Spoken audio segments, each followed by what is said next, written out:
It is always a great day to wear orange, in the words of Josh Heupel. It's going to be an even better night tomorrow night to wear the oranges. Tennessee basketball starts off the 24-25 season campaign with their season opening game against Gardner-Webb tomorrow night, 7 o'clock, and Knoxville, SEC Network Plus.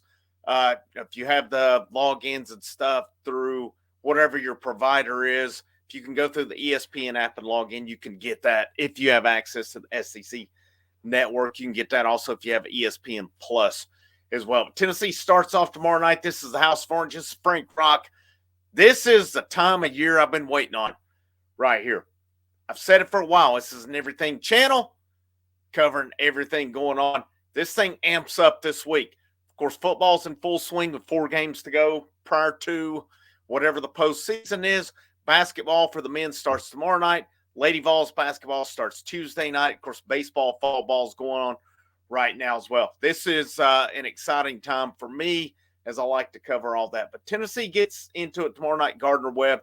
You know, the first things I want to look at from Tennessee's perspective, of course, they played Indiana last week, come up short in that one. But if you're Rick Barnes and staff, if you look at that one, you've had to have found plenty that you liked in that game. You've had to have. You lost the game, number one. Is it anything to stress over? I don't think so. You don't want that one to go perfect. It was a good test against what's going to be a good basketball team, and you got to see some areas where, you know, maybe you still need work on. I've seen it termed, Rob Lewis, FallQuest.com, said it looked like an October offense. You don't expect them to be clicking on all cylinders, especially this early against a good team. So this team, with sloppiness, with turnovers, with the offensive game really struggling, tomorrow night is a night for them to get that going in the right direction. What will the starting lineup look the same as it did last week? I don't know that it will. I was surprised Jordan Gainey started over Chaz Lanier, but I've seen it said too that maybe it was a little bit of Rick Barnes sending a message that, you know, Lanier is still in college because of defense, and I think that defense is still at times going to be something called into question this year with Chaz Lanier. He wasn't on the floor the last 6 minutes of the game last week, and Rick Barnes said point blank, we wanted our team who gave us the best chance defensively on the court. We'll see if the message was sent or not, because, I mean, I think the initial projections are Chaz Lanier is probably going to be your top scorer or a good candidate for the top scorer this year. Some of these new guys are, you know, here's the thing with getting 4 transfers. How do they fit? How do they mesh? How's it going to go?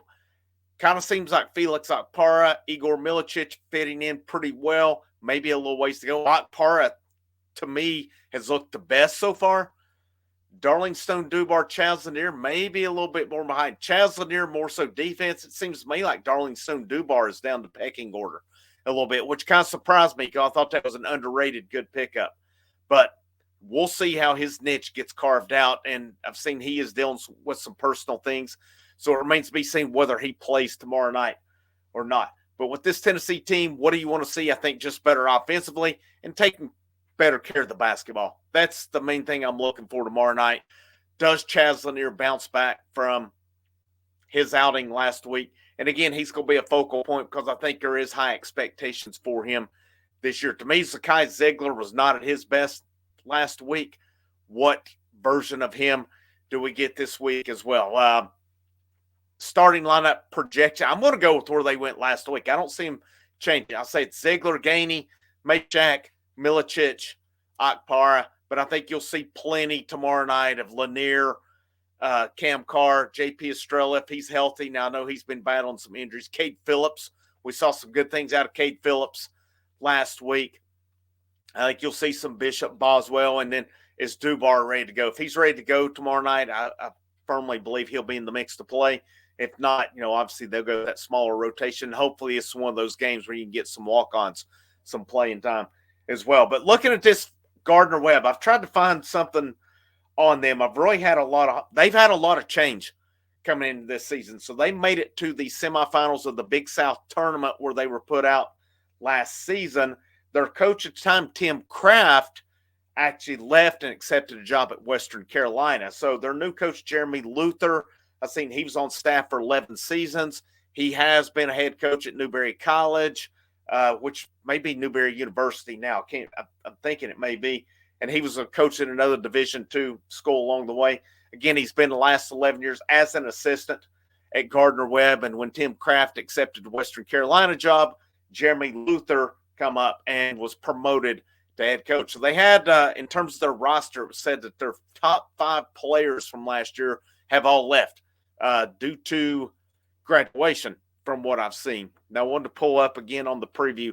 And a lot of this stuff, too, you can find on utsports.com. They have the good previews. But a couple of the guys on the roster were with the program, and they left, and then they came back again. So 2 of the guys, Anthony Selden, Jermaine Mann, they were with the program. This was during the COVID year. So these guys, from what I've seen, this is a veteran roster, even though it did lose some, a lot of its main guys from last year. But Selden, Jermaine Mann were in the program. They left and transferred. Now they have come back this year to finish out their college eligibility. From what I've seen, I've had trouble finding their preview, but their offensive style, it says, I found this as collegenetworth.com talking about Gardner-Webb. Some of it's off because it mentions Drew Pember playing for him. Drew Pember played for UNC Asheville, and he has graduated now. But it says the Bulldogs' offense philosophy focuses on ball movement and high percentage shots. They're looking to set up the alley-oop, take advantage of fast breaks. But then the next paragraph says the offense relies heavily on three-point shooting to stretch the defense. So, which ones is it? It says players like the top scorers from last season have shown the ability to knock down shots from beyond the arc. Here's the only problem with this article that I'm reading is that, according to everything else I'm reading, UT's or Gardner-Webb's main guys from last year have indeed left the program through graduation. It says specifically on the matchup, Gardner-Webb lost its top 5 scorers from last year. Its leading returnee, Adamide Badmus, put up 5.6 points per game in 23-24. And it says Gardner-Webb is picked 6th in the Big South. Rick Barnes is 23-0 against the Big South, all-time 10-0 while at Tennessee. And says Tennessee is 28-0 all-time against the current Big South schools, including 11-0 versus UNC Asheville. And it says they have defeated all 9 members at least once. Tennessee's last meeting with Gardner-Webb was back in 2015. They won 89-64. That's when you had Kevin Punter, Devon Balkman, both combined for 46. Or Monty Moore had 15.16 rebounds. Said that was the second most boards and the only 15-15 outing of Rick Barnes' tenure. That's really surprising based on knowing you had your Grant Williams, you had some of these guys that you've had along the way. My expectation tomorrow night's for Tennessee to come out and take care of business. Will it be? I don't expect perfection.